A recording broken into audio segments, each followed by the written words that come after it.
بسم الله الرحمن الرحيم والحمد لله رب العالمين والصلاة والسلام على سيدنا ونبينا محمد وعلى آله وأصحابه أجمعين وبعد السلام عليكم دوستان گرامی. چند است که یک عدد از جوانمردان این امت در سرزمین مبارک فلسطین در مقابل سرسخت‌ترین قواهای عالمی، در مقابل قوی‌ترین اسلحه آنها جهاد کرده ایستادند و این عبادت بزرگ و مقدسی اسلام را احیا نموده برای عالم نشان داده ایستادند که برای آنان از پروردگار عالم، از خداوند قادر و توانا پیروزی خواهند. به حقیقت اهل عالم، چه مسلمانان و چه غیر مسلمانان، در ثبات و استواری این عده مردم در شگفتند. خداوند قدم آنها را بازم بیشتر استوار گرداند و صبر آنان را بیشتر سازد و اهل عالم به حقیقت چه مسلمانان چه غیر مسلمانان در ثبات و استواری این جوانمردان در شگفت است که طول این یک سال با این همه سختی و زحمت و دشواری و این همه هجوم‌های وحشیانه‌ای که عالم کفر دست جمعانه با آنها روا می‌بیند و ادامه داده ایستاده است، این گونه ثبات و استواری نشان داده ایستادند که خداوند ثبات آنان را بیشتر سازد.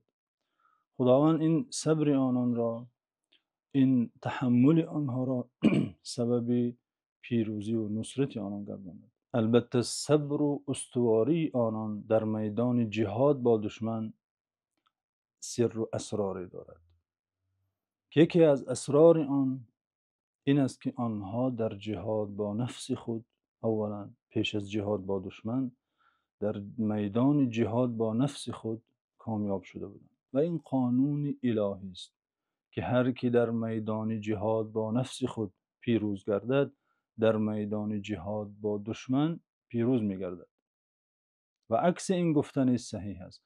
هر کی در جهاد با نفس خود مغلوب شود، هرگز در جهاد با دشمن غالب نمی گردد. پس جهاد با نفس چیست؟ جهاد با خود چی معنا دارد؟ به این سوال ما امام ابن قیم جوزی جواب گفتند. امام در کتاب نفیس خود زاد المعاد فی هدی خیر العباد که در بیان روزگاری پیامبر صلی الله علیه و سلم و برداشت درس و عبرتها از این روزگاری شریف ایشان است، جهاد با نفس را شرح داده بیان کردند. امام در این کتاب میگویند فجهاد النفس 4 مراتب. جهاد با نفس 4 زینه دارد.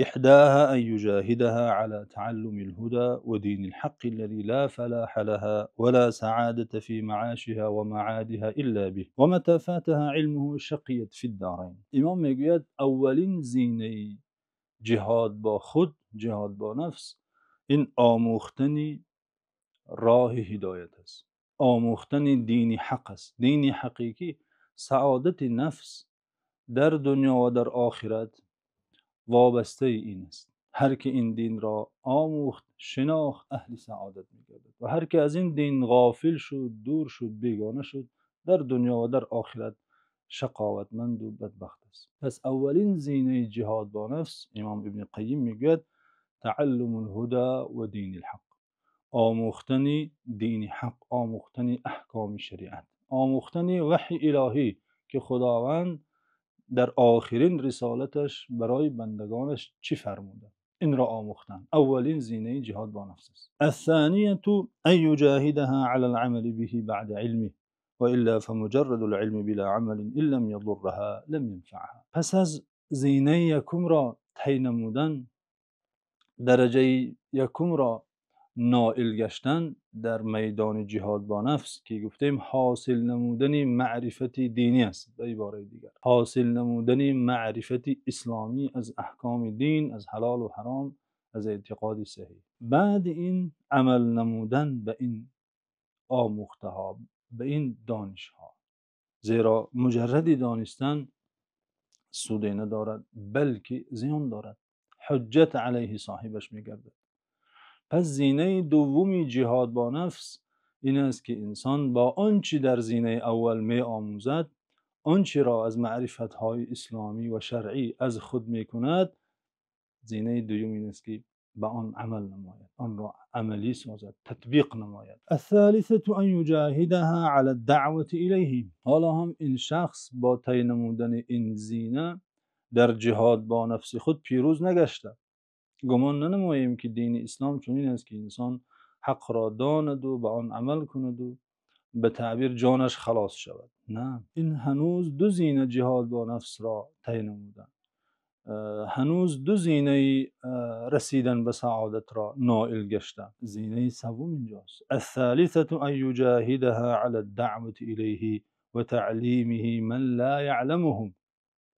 زینه سوم در جهاد با نفس این است که به آنچه اندوخته و دانسته و عمل کرده آن را به دیگران رساند، مردم را به این راه دعوت نماید، بی‌طرف نباشد نسبت مردم، نسبت جامعه.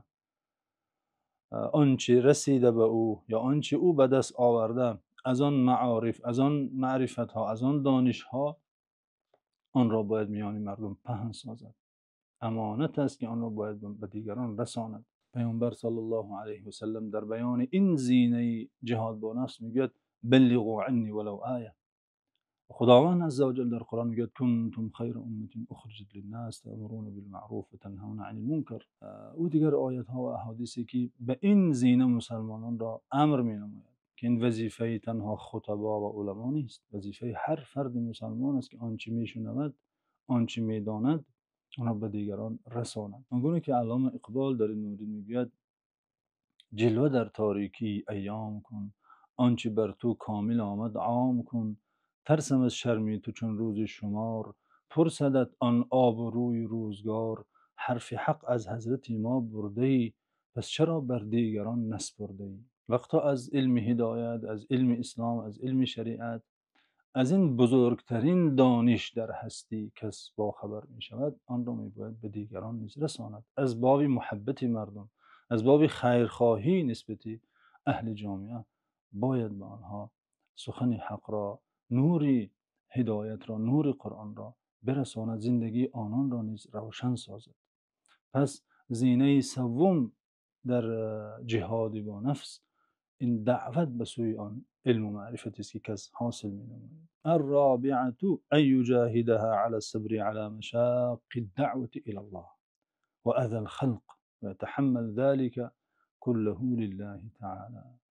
زینه چهارم و زینه نهایی در جهاد با نفس این است که این کس نفسش را در راه صبر نمودن بر مشقت‌های راه دعوت عادت کناند، نفسش را مجاهده کند، با نفسش مبارزه برد تا در راه دعوت صابر شود، تا راه دعوت را تحمل نماید، چون که در راه دعوت که گل نکاشتند. وقتی حضرت لقمان پسرش را نصیحت کرد، نصیحت های گوهربار که در قرآن درج شده اند، از جمله آن نصیحت ها چنین بود: وأمر بالمعروف وانه عن المنکر واصبر على ما اصابك. پسرم امر بالمعروف بکن، نهی از منکر بکن و بر آنچه که بر سرت می آید صبر کن. این چه سیر است؟ در این ترتیب قرآنی چه سیر است که پسرش را به امر بالمعروف و نهی از منکر، یعنی دعوت به کارهای نیک و بازداشتن از کارهای زشت، امر کرده که دیگران را به نیکی بخواند، از بدی باز دارد.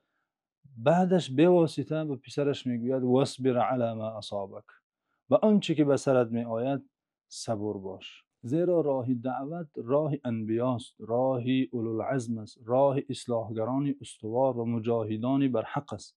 در این راه گل نکاشتند، در این راه آزار است، تهمت است، بهتان است، در این راه هجرت است، در این راه محرومیت از خیلی چیزهاست. اما عده از بندگان انتخاب شده الهی که میخواهند با نفسشان جهاد کنند، میخواهند در میدان جهاد با نفس پیروز گردند، آخرین زینه جهاد با نفس را که صبر در راه دعوت است انجام میدهند، صبوری پیشه میکنند، همه این سختی ها را تحمل میکنند تا در جهاد با نفس غالب باشند، پیروز گردند.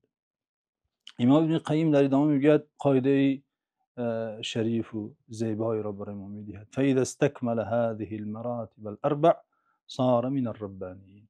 هر که این چهار زینه را طی نماید و این چهار زینه برآمده تواند، صار من الربانیین، از علمای ربانی میگردد. علم و دانش راه هدایت، راه دینی اسلام، راه حق را آموزد و آن را در خود عمل نماید و دیگران را برای این راه دعوت نماید و به سختی های این راه صبر پیشه کنند.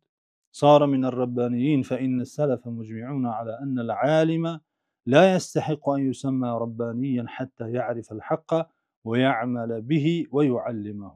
قاعده همین است. میگه همه سلف صالح، همه پیشینیان اسلام اتفاقی نظر دارند بر این که عالم را عالم ربانی گفته نمی شود مگر در آن حالت که حقیقت را شناسد، علمی بر حق داشته باشد و یعمل به، با آن علمش عمل نماید و یعلمه، و آن علم را به دیگران تعلیم دهد. شرط ربانی شدن همین است. فمن علم و عمل و علم فذلك یدعى عظیما فی ملکوت السماوات. هر کی بداند، یعنی دانش آموزد خودش و به آن عمل کند و آن دانش را به دیگران رساند و در این راه صبر و تحمل داشته باشد، یدعى عظیما فی ملکوت السماوات، شخص بزرگ عظیم صدا کرده می شود. در ملکوت خدا نام او را به بزرگی گرفته می شود.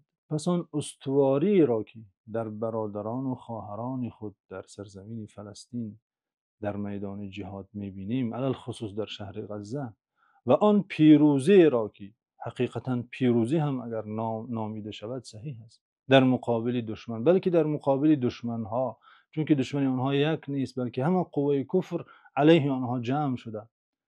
این همه استواری در راه جهاد و این همه پیروزی آنها، سرش در این است که آنها در جهاد با نفس خود نخست پیروز شده بود. این چهار زینه جهاد با نفس را طی کرده به قله آن برآمده بودند.